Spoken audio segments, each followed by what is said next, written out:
Welcome to your channel be always learner. इस वीडियो में हम मोटर रेटिंग डिटरमाइन करेंगे शॉर्ट टाइम ड्यूटीज़ के लिए। इससे पिछली वीडियो में हमने कंटिन्यूस ड्यूटी के लिए और इंटरमिटेंट लोड्स और फ्लक्चुएटिंग लोड्स के लिए डिटरमाइन किया था। नाउ इस वीडियो में हम शॉर्ट टाइम ड्यूटी के लिए करेंगे। आपको वीडियो पसंद आएगा, please like the video and subscribe the channel. Short time duty में अगर हम बात करते हैं मोटर ऑपरेशन की, इसमें जो time of operation, the time of operation is always less than the heating time constant of the motor. Heating time constant. इसमें मोटर को कूल डाउन होने के लिए अलाउ किया जाता है टिल एम्बिएंट टेम्परेचर, इससे पहले कि उस पर दोबारा से हम लोड डाल दें। अगर हमारे पास एक मोटर है जो कि कंटिन्यूस ड्यूटी पावर रेटिंग की है और उसकी पावर रेटिंग है PR और उसको शॉर्ट टाइम ड्यूटी के लिए लोड दिया जाता है विद मैग्नीट्यूड ऑफ PR, तो जो मोटर का टेम्परेचर है वो परमिसिबल लिमिट से काफ़ी नीचे रह जाएगा।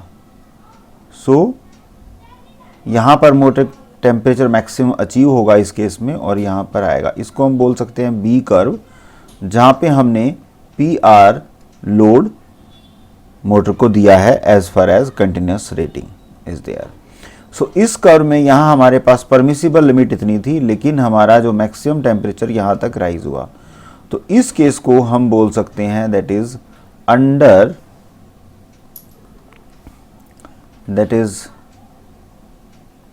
underutilization of the motor.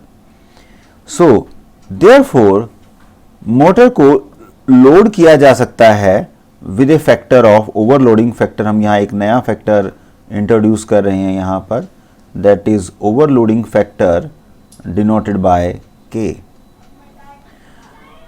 Where K is greater than 1.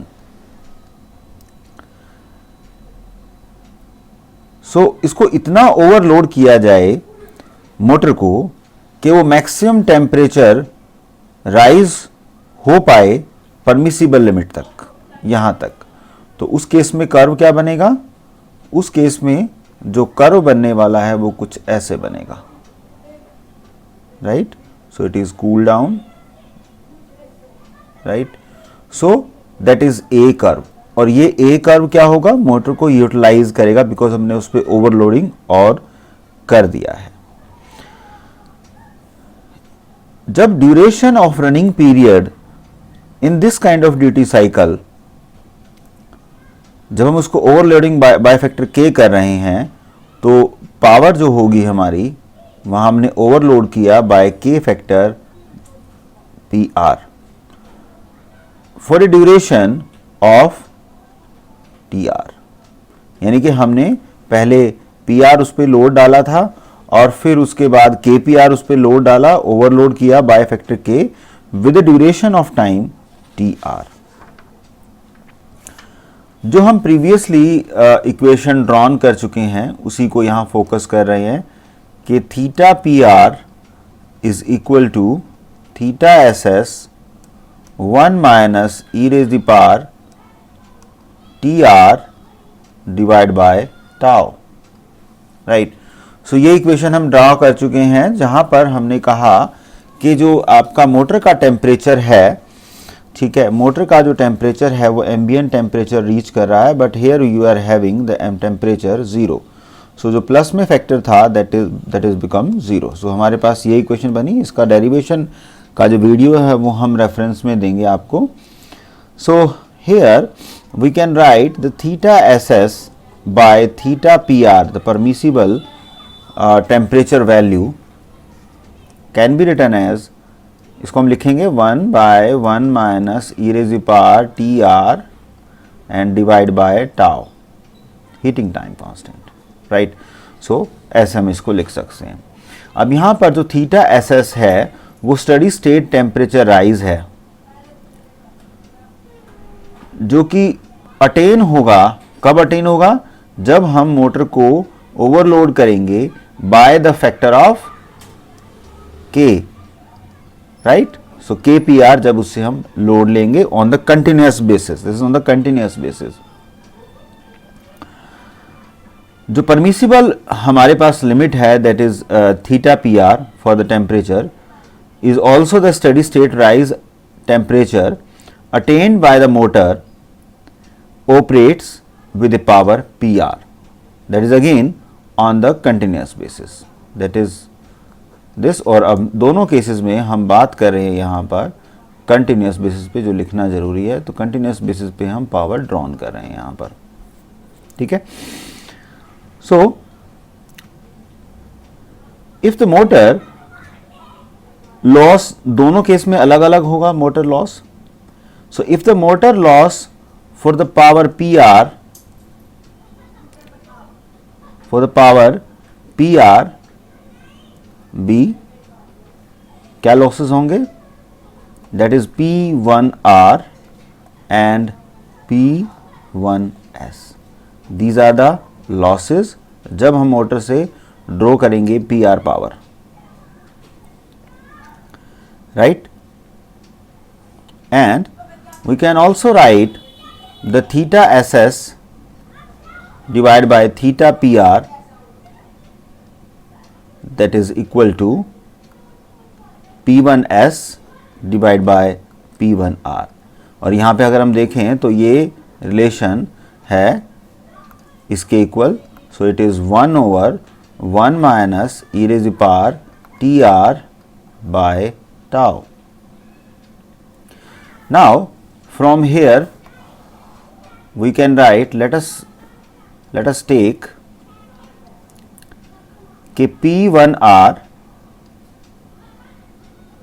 जो कि combination है, that loss is a combination of PC copper losses and PCU, copper losses, this is copper losses and this is constant losses। So we can write the copper loss को अगर हम common निकालते हैं तो we can write here, that is we can take alpha as a factor, right?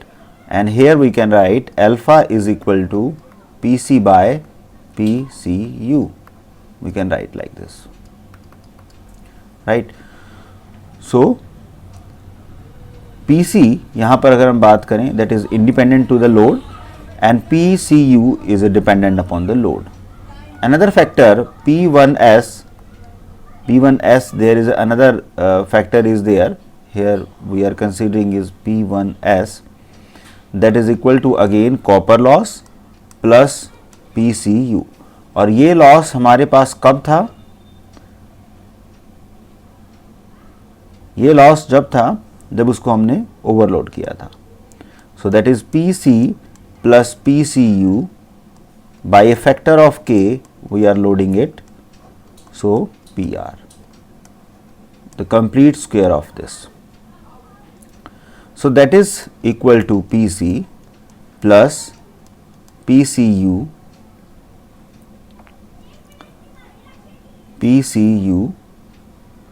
we can take K square here, again this comes into the picture and this is nothing but PC U, we can take common from that and this will be alpha plus K square and that is P1S, ठीक है।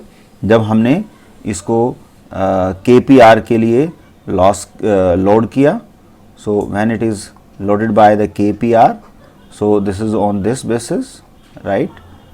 and जब हमने PR से load किया तो हमारा loss ये होगा, ठीक है। So these are the losses. सो P1S is equal to PCU alpha plus K square, this is one part of the equation। now इसको हम आगे फर्दर प्रोसीड करते हैं। now अब हमें करना क्या है, हमें K की वैल्यू निकालनी है। We have to find out the overloading factor की वैल्यू निकालनी है हमें। So now we are having the equation, we have to change the pen. Say this is equation 1 we are having, this is equation 2 we are having, right, and another we are having this equation. So we are having relation between P1S and P1R. So we can write P1S, this is nothing but, after putting both value in this equation, substituting in equation number 3, P1S. So P1S is nothing but PCU alpha plus K square, right. So alpha plus K square divide by, another term is there P1R, P1R, और इसकी value को हम रखेंगे यहाँ पर P1R के लिए.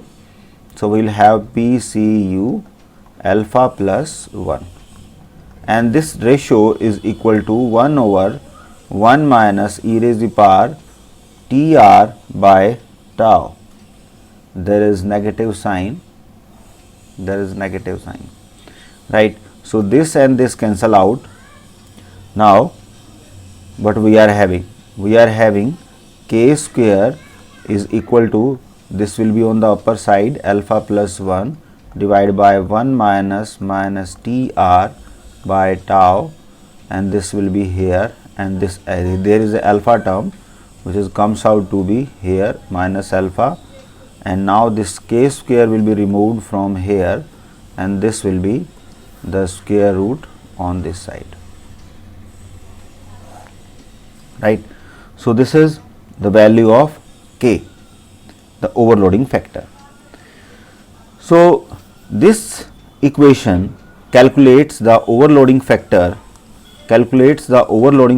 K, which can be calculated when we know the constant power PC and the copper power loss PCU separately. When separately not known to us, जब ये हमें अलग अलग नहीं पता होंगे, तो total loss assumed to be proportional to power square. Total loss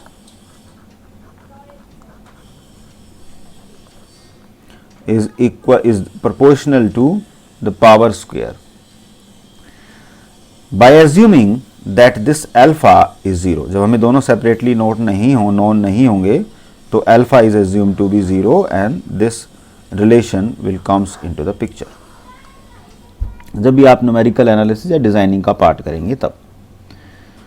So as already mentioned that K is subjected to the constraint imposed by the maximum allowable current, यानी कि जो K हमने यहाँ इम्पोज किया है, जो कि लिमिट रहेगी उसकी K की ओवरलोड की, कि वो थीटा जो मैक्सिमम परमिसिबल टेम्परेचर है उसको अचीव करे, तब तक हम K से ओवरलोडिंग कर सकते हैं, otherwise not.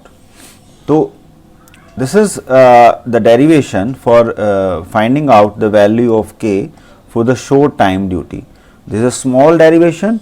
Hope you understand the physical significance also. So please like the video and subscribe the channel.